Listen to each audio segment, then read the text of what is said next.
us that both aging and youthful societies face difficult choices.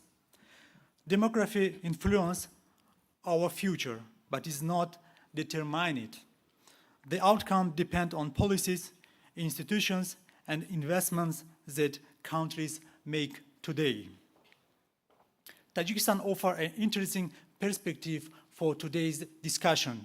Around 60% of our population is under the age of 60, while approximately one-third is between 15 and 29 years old. We view this not as a burden, but as a strategic opportunity. A young population can become a powerful driver of economic growth, innovations, and entrepreneurship. However, demographic dividends do not emerge automatically. They require the right investment, institutions, and policies.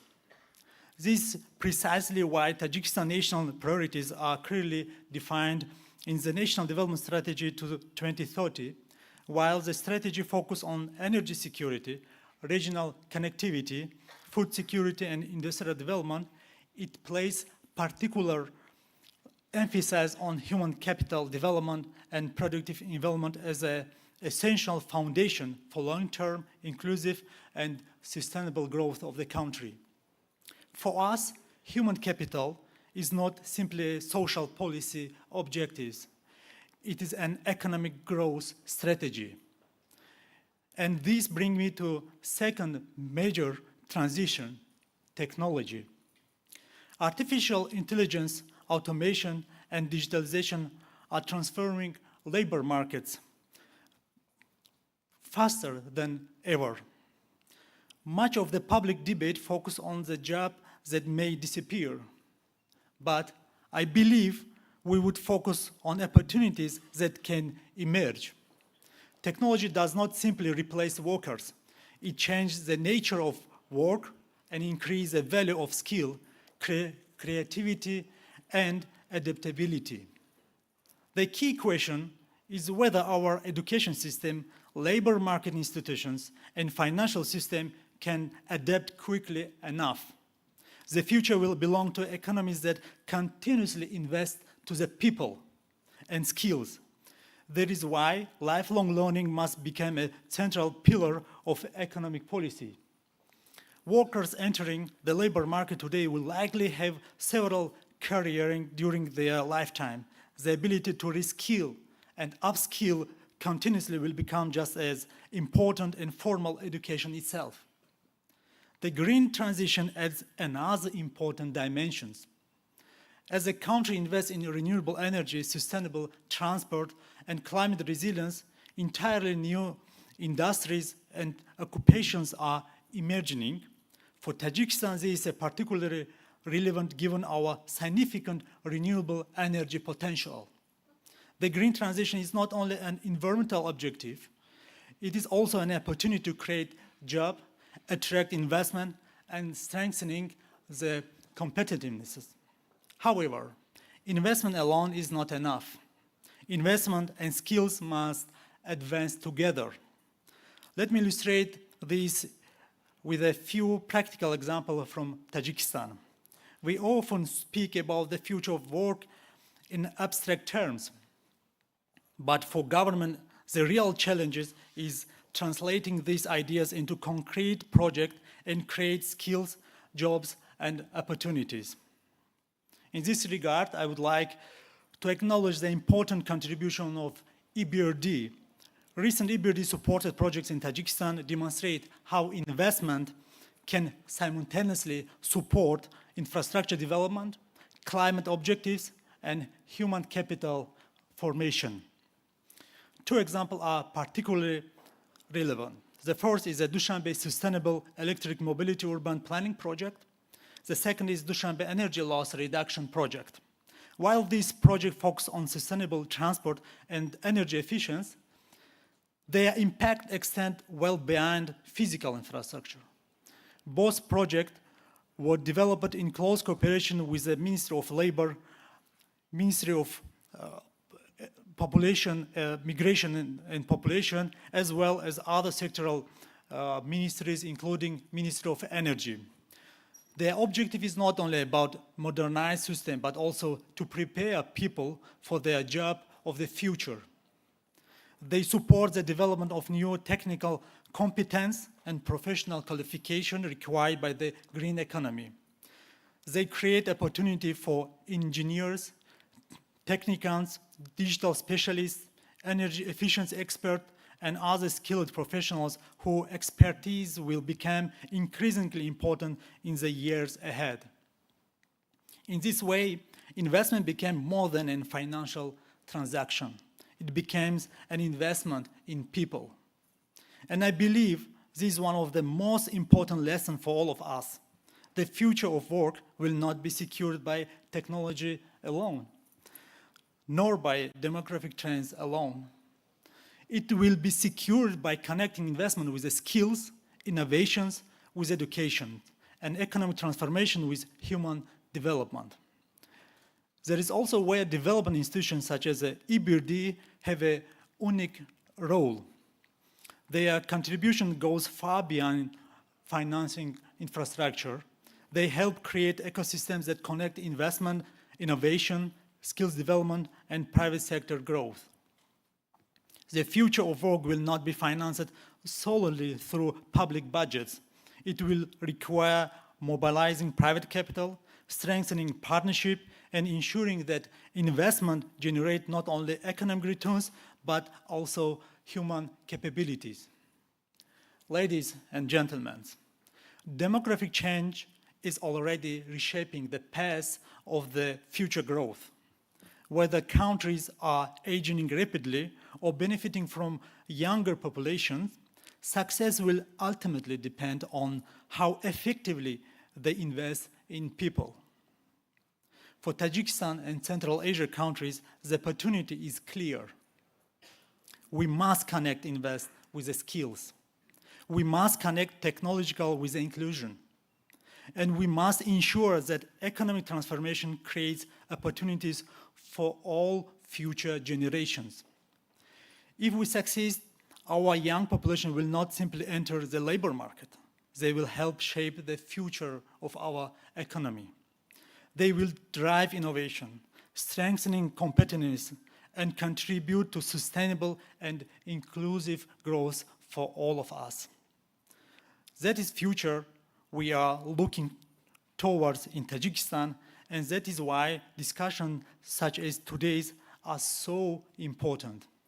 Let us work together to ensure that we fully reap the benefit of the demographic dividends, and I'm looking forward to hearing the perspective of our distinguished panelists, and would like to thank again the Latvian government and the city of Riga, as well as the colleagues from the EBRD for hosting us during these annual meetings. Thank you very much. Thank you. Thank you very much, Minister, for taking us into Tajikistan's experience of the themes that we're discussing today. And we're going to touch on those further with our panelists, who I will introduce now. Beata Javorcik is the EBRD's chief economist and also the author of the bank's latest transition report, Brave Old World, which examines how demographic change is reshaping growth prospects across EBRD regions. We'll hear a bit more about that in just a moment. Peter Bosek is chief executive officer of Erste Group, which is one of Central and Eastern Europe's leading financial institutions. As both a major employer and also financier of businesses and households, he will bring that perspective on how economies can adapt to longer working lives and technological change. And making up our panel is Terja Pilsko, who is Chief Executive Officer of Skatek. That's a company operating at the intersection of the energy transition and workforce transformation. So he will be bringing that insight into how renewable energy projects can also develop the skills that are needed to support them. But Beata, let's begin with you laying out for us the scale of the problem, since we've already named it. Thank you very much, Nancy. So transition report is prepared by a large team of my colleagues from the Office of the Chief Economist, so the credit goes to all of them, not just to me. Our societies are aging. Our workforces are becoming older. In advanced economies, a typical worker is around 40 years of age. In emerging Europe, the typical worker is close to that age as well.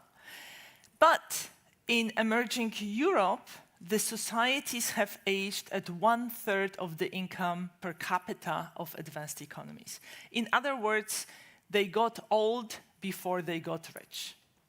Southern and Eastern Mediterranean region is very different. It has much younger population, much younger workforce. And of course, Sub-Saharan Africa is the youngest region of all. Now, let's look at why it matters. Purely mathematically, if your workforce is shrinking faster than your society as a whole, everybody gets a smaller share of the pie. And that means that aging is eroding our standards of living. And you already see on this graph that in many of EBRD countries, aging is becoming a headwind. It's shaving off almost 0.5 percentage point from growth in GDP per capita. Right? I'm stressing here GDP per capita because we are talking about growth in living standards. And as the dots on the graph indicate, the situation will become even worse in the next quarter of a century. Now, in other parts of our regions, in Southeastern Mediterranean, in Tajikistan, as we heard, in Sub-Saharan Africa, countries have the opportunity to reap the demographic dividend because exactly the opposite is happening. Now, let's look more closely at countries with younger societies. There, the challenge is how to create jobs for the large cohorts of young people entering the labor market every year. And it is a substantial challenge. As you see on this graph, in many countries, young people, here those between ages of 15 and 24, are not in education, training, or employment. It is not an easy problem to fix. And because even in these societies, we are seeing fertility rates going down, the opportunity to benefit from the demographic dividend will not be there forever. It's actually now, but it is fleeting. If you don't take advantage of it now, in a few decades, it will be gone. Now, let's look at another consequence of aging, namely its impact on politics. As society is aging, voters are aging. We know that older people tend to vote more frequently than younger people, and older people have different preferences. As you see on this graph, the elderly care about healthcare and they care about pensions. Young people care about healthcare and they care about education. So as societies age, the preferences of voters will change because older people will become a much more prominent political force, a much more prominent voice. And particularly in countries where there was a lot of outward migration, elderly voters will care more about here and now, about spending money today rather than investment in the future or investment in education because their children and grandchildren may actually not be living in the country. So aging of societies may become an even bigger constraint on growth through the political process rather than through the economic forces. And leaders are aging as well, particularly in autocratic countries. And that matters because leaders tend to reflect the preferences, the views, and the objectives, the values of their own generation. So that's also going to change the political process. Thank you. Beata, thank you. That's a really fascinating way. Yes, absolutely. Thank you for you and your team. Thank you to you and your team for that fascinating snapshot into just how much these challenges will define the coming decades.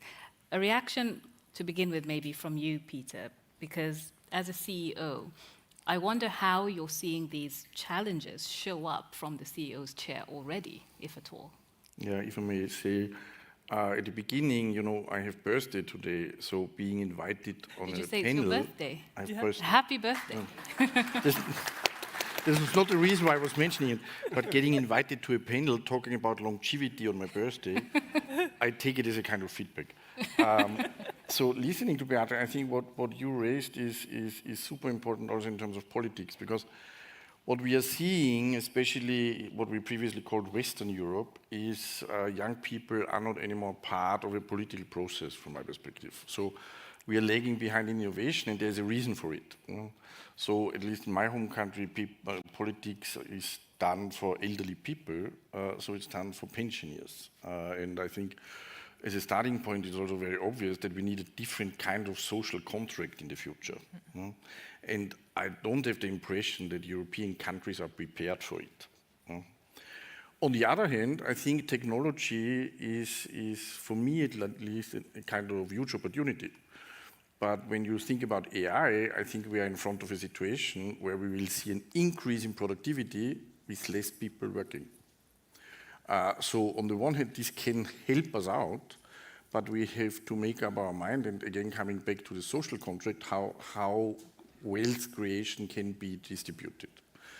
When it comes to us as a bank, we are very happy to finance the rebuilding of infrastructure in Europe. I think we have a strong need for renewable energy, but to take advantage out of renewable energy, I think we have to take a lot of efforts in restructuring energy infrastructure, because most of the countries have a centralized energy infrastructure. Now we have a decentralized energy production, so we need a decentralized energy infrastructure. And then it's very much about data centers. I had the pleasure today to learn that in Armenia we have the biggest data center outside the United States. So I think the economic landscape will change dramatically. We have to be willing to invest, and we are happy to do so. But from time to time, I'm missing the sense of urgency in Europe to deal with these topics. And I wonder how you see it, Terje, because your company straddles an interesting position. You're in countries like Romania, where the populations are aging, but you're also in dynamic countries like South Africa and Egypt, where there's a very different problem.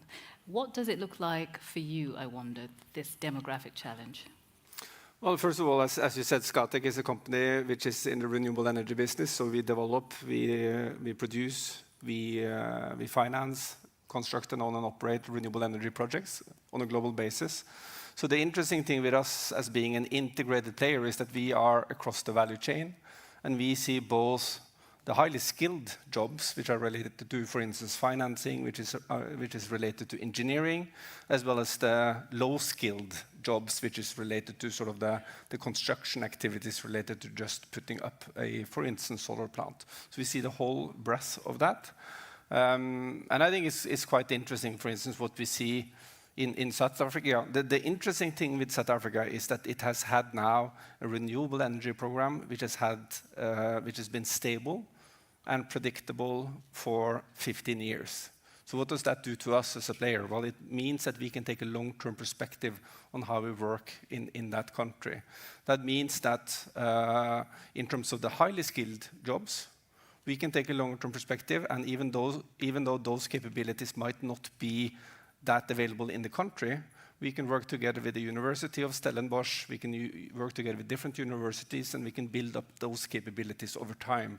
So we are taking graduates into our company and training them, and some of them stay and some of them go out to other companies in the same sector in South Africa. But this has been so successful, and the development of the renewable energy sector in South Africa has been so successful that we have actually moved our engineering hub, our supply chain hub, and our operations control center from Germany to Cape Town, which is, I think, is quite mind-boggling in terms of sort of how you think about Europe and why it makes sense to have things in Europe. But we've seen that makes sense, and we find the capabilities in South Africa. So what was the driving force for that move? Was it the skills? It was the skills. It was the ability to build up the skills. It's obviously a cheaper workforce in South Africa, but we do find the talent that we need there.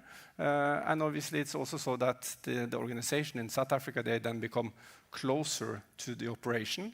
And I do actually think that we find that the workforce in South Africa, they will have more pride and ownership often about what's going on. And given that we have such a big activity in South Africa, we felt that this made sense. But now, in South Africa, we have our Global Operations Center and Global Engineering and Supply Chain Center for what we do all around the world. Even the things that we are doing in Europe, we use engineers from South Africa to work on it. So this is a highly skilled part of the workforce. And then on the lower skilled part of the workforce, I think what we see, it's possible to find these locally, where we are actually doing the project, constructing the projects. It's not close to towns, and typically these are areas with high unemployment, social problems, and there we find it very good to train. And it's not like a long education, but it's more like sort of general upskilling, and getting currently unemployed people into the workforce and getting them trained into doing actual work. And we also see that has a good impact on the communities around our projects. Very interesting movements you're describing there. And before we continue, I just want to mention that we would love to have you in this conversation. It would also be interesting to find out from you where you sit in terms of what the demographics of your country or your region look like. And you can join the discussion just by scanning that QR code or going to slido.com and entering the code you see on the screen. Any questions or comments, we'll be getting to them a little bit later. But Beata, when we're talking about shrinking workforces, I wonder about the gender question, because as it is, we're having trouble already bringing half of the world into the workforce. When you look at the data, what does it tell us about how we might approach that challenge of not just reskilling people, but making sure we don't leave half the population behind? Well, let me tie it a bit to the headwinds question I mentioned earlier. So as societies age, right, workforce ages, if you believe that only a certain share of people has it in them to be innovators, to be inventors, aging will mean we'll have fewer inventions. So how can we counteract that? Well, we need to look for missing Einsteins, and that's where gender comes in. We need to tap into potential of girls and women who may not be interested in studying science, technology, engineering, or mathematics because they think they are not good enough, because the society discourages them. And by channeling women into STEM subjects, we will tap into this talent, we'll find the missing Einstein, and we can boost our innovation rate. Early today, there was a conversation with CEO of Fuel, of a Latvian unicorn. And when she was reflecting on her own education, she mentioned that schooling back then was very gender neutral. It didn't matter whether you were a girl or boy when it came to studying mathematics and science. And I think that's a secret weapon of this part of the world, of the post-communist countries. There was a study that looked at mathematics scores in Germany. So these are PISA scores, teenagers take math tests. And boys always do better than girls. But the gap was smaller in the former East Germany than in the former West Germany. And the authors of that study attributed it to attitudes and aspirations. So we need to awaken aspirations in girls. Interesting. And it's still coming back to skills, isn't it? That's what makes people able to participate in the new realities of our economies. Of course, the question then is, what are the practical ways in which we prepare workers for the green and political transitions, for example. So let's hear from one of the trainers who is actually helping workers navigate this transition with support from the EBRD.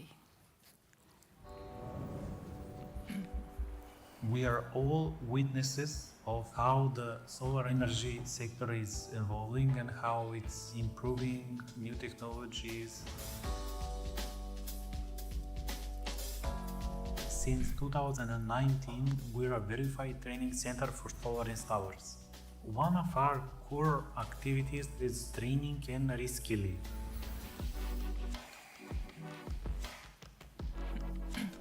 This training should be delivered to candidates that have a technical background, and after finishing this course, the candidates can install and design small-scale solar systems. We help to improve their competitiveness in the market and the quality of work in the sector. It's very important for the energy and just transition. So that's a practical example, and as I understand it, a very important one, because in North Macedonia, many young people are just choosing to leave because the opportunities aren't there. Peter, I wonder, when we talk about skills of the future, sometimes there's a lot of noise around a buzzword, but how do you distinguish between skills that are genuinely future-proof and valuable and those that are simply fashionable?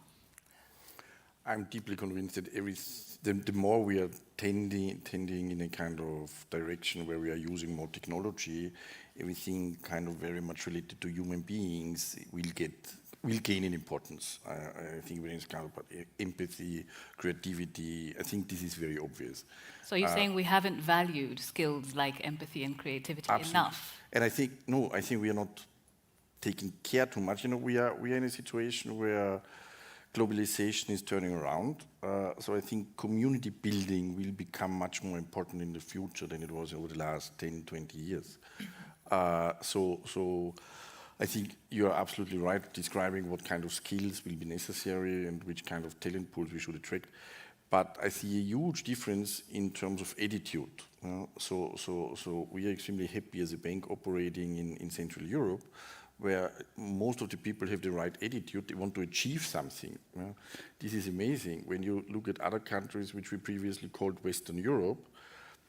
So compared with the United States, the American dream is to build up something, to build a company, to get rich. Getting rich in Europe is already a little bit suspicious. And the European dream is to retire. So people grow up and their major goal is to retire. So there is something broken in our societies. We are lagging behind in terms of ambition. So what I want to say, it's not only about skills, people also have to bring the right attitude to the table. And this is again a kind of sense of urgency, and I think these social welfare states in Western Europe, they are coming to an end, also because of demography. So one young guy can't refund 3 pension years. This will not work. You don't have to be a genius. Therefore, again, we need this kind of new social contract. That's really interesting. You're echoing something Terja said earlier when he talked about attitude. It's interesting that that's coming up as an actual factor when we look at skills.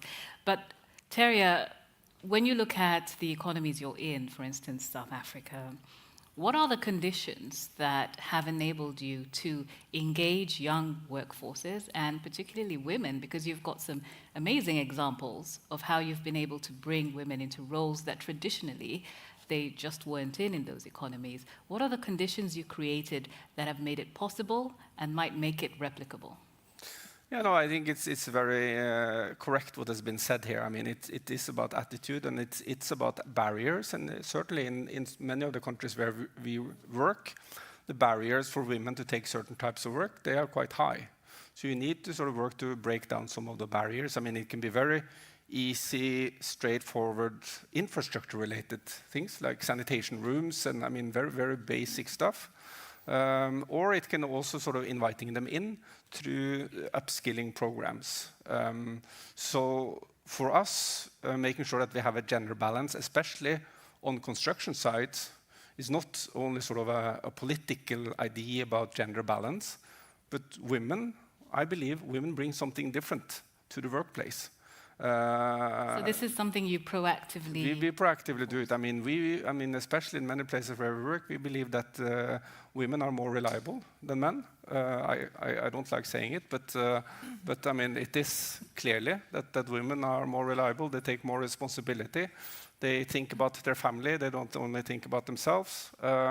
And they also have a different attitude to how you work on the site, to security, health and safety.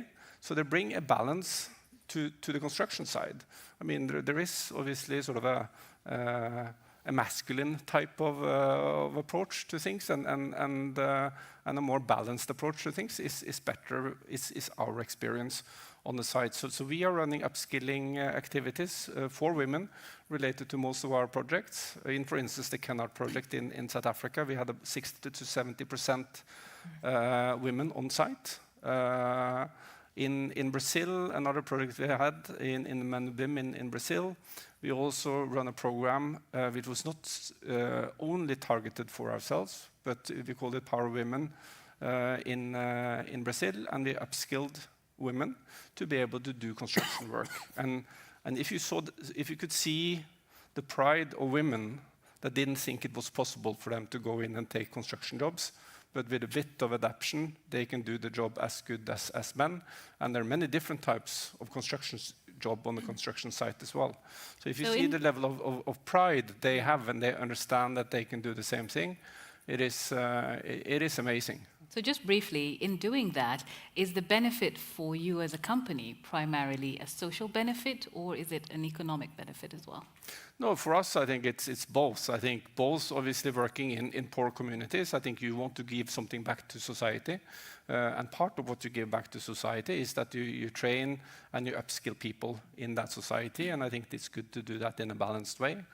And sort of the economic benefit for us, or sort of the benefit for us from a project realization point of view, is I believe that you get a more balanced workforce with a more balanced attitude at the workplace. And we see that as a benefit. So Beata, that's a consideration many companies have, looking at the bottom line when they consider skills and training, and we're identifying that as an important thing. But who pays for it? Who pays for the reskilling, for the training? What is the structure that will yield the greatest result? Well, it's a very interesting challenge. So, when we look at our regions of operations during COVID, we looked at statistics on whether people shop online, right? And in the UK, 90% of people shopped online. In CEMED, so southeastern Mediterranean, 30%, similarly in Turkey. And then when you dug into the data, we realized it's not about payment security. It's not that people don't have credit cards or are worried about making payments. People don't have skills. IT skills are one of the areas where you see big differences, and shopping online is just one measure, but we also do household surveys in 40 countries, and we ask people, do you know how to send an email? Do you know how to put an attachment to an email? And you see the same thing. Much lower IT skills in rural areas, among people with lesser education, people with lower income levels, and elderly workers. And then when you ask people, have you taken IT training? There is no difference between EBRD regions and advanced economies when it comes to something that's offered for free online, for instance. But when you ask people, have you received training from your employer, IT training from your employer, in our regions, that's much less frequent. So that comes back to this question, who should be paying for this, right? And if we have a situation where the workforce is aging and elderly workers don't have the IT skills that they need to remain working, actually we need some form of government intervention. So it's either governments, it's MDBs, someone needs to correct that situation. That's a very interesting point to consider, because technology isn't just creating new jobs, it's also changing what the old ones look like. And with older populations, it becomes even more important to make sure that reskilling is happening. But when we look at training, I'd like us to look at this video. It's from the EBRD's Youth in Business program, which has supported businesses across regions from the Western Balkans to Southern and Eastern Mediterranean. So it's an example of how one company has approached skills development in practice. Let's take a look.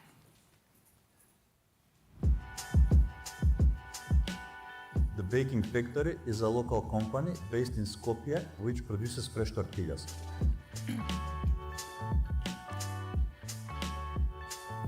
We started in 2020 with the idea to produce high-quality local product. As demand grew, we needed support to increase our production capacity, modernize our equipment, and stabilize all the processes.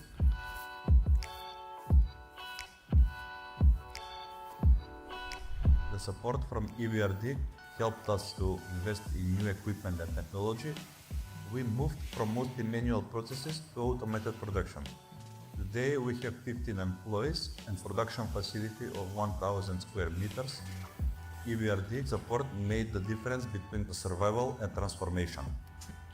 Today we are a growing company with clearer vision, better processes, and new products yet to come. So aside from possibly making some of us hungry, I think one thing that video did really well is just illustrate that even though we talk about adaptability as a big thing, it's usually one entrepreneur at a time, one business at a time. And Peter, when we think about financial institutions, how do you think they need to evolve in order to, as Beata was mentioning, maybe pick up some of the tab when it comes to retraining, reskilling? What do you think is the obligation that financial institutions like yours have? I think we have a lot in front of us. So when you look at all European banks together and say it would be one loan book, yeah, the loans are today granted to very traditional kind of industries. Yeah. So I think it's also on us to rebuild our capabilities also in terms of risk management. Yeah. It's even becoming a little bit tricky when it comes to renewables. Yeah. So every kind of new technology is completely new to banks. Yeah. So we have to reskill ourselves because again, I'm convinced that we are in front of a transformation in terms of economic infrastructure. Yeah. And we have to be ready for it. So I think we have to do a lot in our own companies, in banks. And of course, we should then be able to guide our clients in the right direction. Yeah. But not having this kind of educational approach, because there we are not very credible. This is clearly shown in the past. So we do a lot of financial literacy, but people are always becoming skeptical because the first reaction is he wants to sell us something, you know. So there is room for improvement in terms of trust when it comes to us. So we have to be very cautious how we can support our clients when it comes to further development of their skills. So if the financial literacy, as you say, that's not really a great avenue, what would be better? What would be a better approach? I think it should start much earlier in school, to be honest, that people know what is the potential impact of different kind of financial products. And again, there is also something going on because we are now in a situation that much more younger people are willing to invest in asset management than compared to previous decades. The issue now is they are not doing it with us. They're doing it with new brokers, whatever. And I think this was a kind of development which was kicking off during COVID, very much in the United States. And we should also take into consideration we have now a young generation in place which didn't grow up with the concept of positive interest rates. Yeah? So I think this is also having a quite long-term impact. But when you look at the P&L of Robinhood in the United States, 80% are crypto and 20% are prediction markets, which is not what we see as a kind of sustainable way how to manage your assets. And again, this is on us to become much better in explanation and give guidance to young people how to take care about themselves. Terry, earlier, Peter summarized it this way. He said the American dream is to get rich, the European dream is to retire. What is the African dream? Or what is the dream in some of the markets that you're in that are more dynamic? And how do you, as a company, hold that dichotomy in mind, that we're in economies that have very different challenges?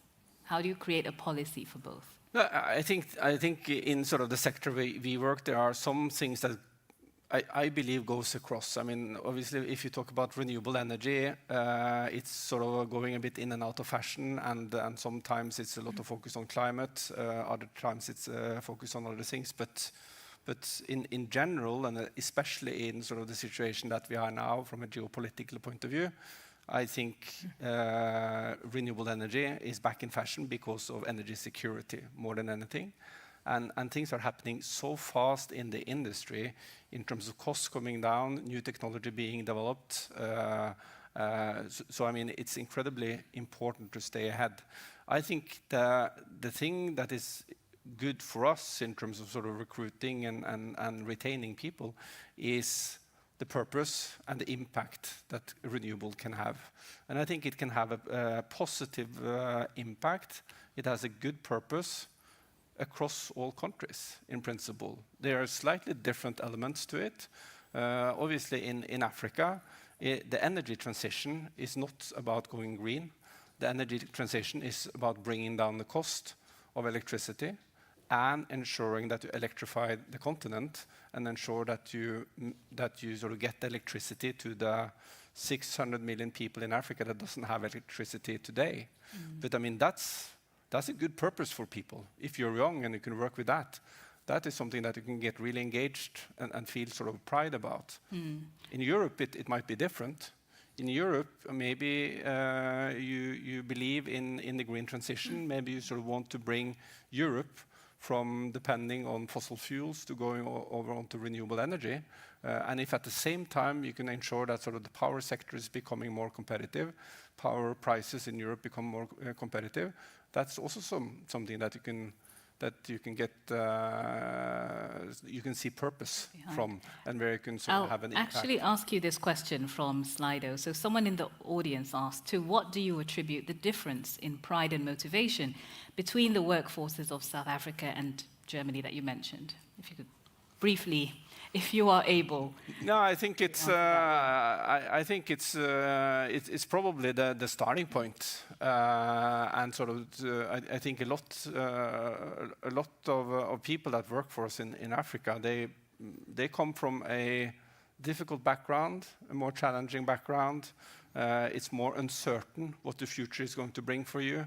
I think sort of getting an education, being trained, getting into a job that gives you purpose, provides you with a certain pride, which is not so evident or not so obvious if you are in environments or in countries where sort of the solution space or the outcome is more given in terms of sort of your level of wealth and I mean social security and everything. It is a bit back to what you talked about. I mean, sort of what is the driving force? Is the driving force to get rich, or is the driving force something else? I think in Africa I see that a lot of people have a lot of pride if they see that they can contribute to something which is good and brings their country forward. Interesting to consider. Beata, perhaps you can answer this one also from someone in the audience. And they're saying, how does higher education need to reform to stay relevant and supply industries with talent with the right future fit skills? See, I don't think it's a question for higher education. It's a question for the educational system as a whole. Because, you know, the world of having one employer throughout your life is gone. Very soon, the world in which you've worked in one profession all your life will be gone, right? So what we need is people who understand that. It's a matter of attitude, of expectations, of being ready to learn throughout your life and being equipped with the skills to do it. And we need to start equipping children, actually, already in elementary school. We need to convince them, make them open to learning throughout their lives. So it's about changing the attitude rather than starting at the level of university and teaching particular skills that may become obsolete in a few years. So this idea of a portfolio career rather than what we've been used to. And perhaps you can take this question, Peter. This is about AI, artificial intelligence. And Thomas asks, well, when AI will come in and probably disrupt the physical realm, as he calls it, through robotics, will we slowly price the human worker out of the workforce? That's a big concern for many people, that will it just become unproductive to have humans working? I don't think so. As mentioned before, I think we need both. This is very obvious, but there will be a huge reshuffling between different kind of tasks. When it comes to me, I think, well, I mean, I'm now 58, you know. I have 2 great sons. I love them, they love me, we are happy. But would I rely on them to take care about me when I'm 100 years old? I'm not sure. You know? So I'm heavily betting on robots, you know. This is something my son is calling me. Must have heard what you're on the live stream. Yeah, but I think we should not look at AI as something which will enter the market in the future. It's already here. So this shift will come over the next 2-3 years, and it started already. And we have to think about how to manage it and take action. You know? There is no time to wait and make up our mind over the next years, and then let's see. And again, I should not complain too much about Europe, but we put a regulation in place before ChatGPT was launched. You know? So either we are genius, or maybe not. You know? So I think we should rethink how we approach these things and start to take action. I would not be worried that we don't need human people in the economy. We will need a lot of them. This is clear because we are human beings. We want to deal with human beings. So there will always be a need. I would not look at it too much as a threat. It's much more about how to take care about the fair distribution of wealth within the society from my perspective. Yes, Beata. So I think we need to create a system in which people will be willing to take a risk of reskilling, right? Of investing in a new skill, because it's risky to say I want now to retrain and become someone else. We do household surveys in 40 countries, and we looked at people's attitude to green transition. And we saw that a substantial share of people believe that climate change is real, but they don't want governments to prioritize environment over jobs. So it's seemingly inconsistent belief. But when you look at who these people are, these are people without higher education. These are people in the bottom half of the earnings distribution. So they don't have the financial cushion to take risks. Right? And in a sense, governments need to reassure people that we will help them through the transition, be it structural change due to green transition, being adjusting to the AI revolution. Very important, that is. As we conclude, just a final thought, perhaps, from each one of you. We've been talking about this massive challenge the world faces, from the changing demographics, throwing up different challenges in different regions, also layering onto that technology and what the future of skills looks like.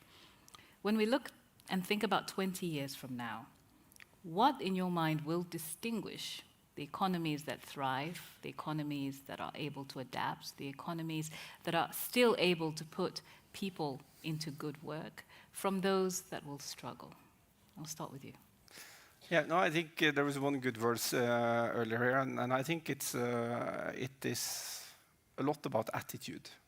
Attitude in the society, being open to change, having that drive to always seek out new things. I mean, what was said on AI, I mean, I very much agree to that. I mean, AI is here now, but it's not the first time we are facing a need to adapt to changing needs in terms of capabilities and How do you education. convert attitude into policy, though? Some people may say, well, it's nice to say attitude, but how do you implement that? No, I don't know if I have sort of the guidance in terms of how to implement it, but obviously you need, as a baseline, as a government, you need at least to make sure that you adapt your educational system so that you're getting that focused into the right direction. I think if you sort of see what is happening with the educational system and how, not that sort of, I think that everybody should do sort of the same thing as China is doing, but I mean, clearly China is adapting their educational system to the needs of the future. Sort of, and obviously other countries are not making changes and making decisions as is being done in China, but it's still about sort of making sure that you are focusing on what's going to be needed in the future. But I mean, when AI is coming, and this change is going to continue to accelerate. I mean, it's not like it's slowing down. I mean, it's going to continue to accelerate. But we still need creativity. We still need empathy. We still absolutely need critical thinking. And I think that is one of the key things of the educational system in the future. Make sure that we build in critical thinking into the young population, because it is so easy now to get answers to anything. And whether the answers are right or not, I mean, you don't really know, because it comes out of sort of this big cloud, big internet. But making sure that sort of the creativity, critical thinking, and those elements are also built, I think is going to be incredibly important going forward. The very things that make us human. Yeah, exactly. Yeah. Peter? When it comes to Europe, I think it's still an amazing place to live. We are just missing a narrative which is somehow uniting us. I'm deeply convinced that the political center will shift from Western Europe to Central Europe and Scandinavia. And hopefully we succeed to create a situation where young people from South Africa are coming to Europe. And you don't have to move your headquarters. Otherwise, countries like Germany or my home country will become the center of financial holdings, but productivity and innovation is happening somewhere else. And so coming back to your question, how to change attitude, I think it's very much about setting the right incentives. And I think everyone in this room would prefer to live in a society where wealth is fairly distributed and nobody should feel too much insecure. That's not what we are trying to achieve. But there should be a kind of incentive. If you are willing to work hard, you would like to achieve something, it should not immediately get taxed away, and put for some subsidies somewhere. I think this is the wrong approach. And governments should start to understand they are not in charge of everything. You have to keep people free to act, and not everything should be immediately decided by the government because they don't know better. So who should drive the setting up of those incentives? It's about people should use their votes for elections and should push for governments who are also much more coming from an entrepreneurial spirit. When you look at the European Union budget, 1/3 is still related to agriculture. Maybe this is not the right thing. Maybe we should look differently. We want always to increase the competitiveness in Europe. Okay, so we've got skill, attitude, and we've got incentives. Beata, what do you think would be one of the things that would define whether an economy can adapt successfully to the brave old world? I would go with trust. Trust enjoyed by governments, people trusting their governments. Because unless you trust your authorities, how is the government supposed to help you navigate through the choppy water of, AI revolution or green transition?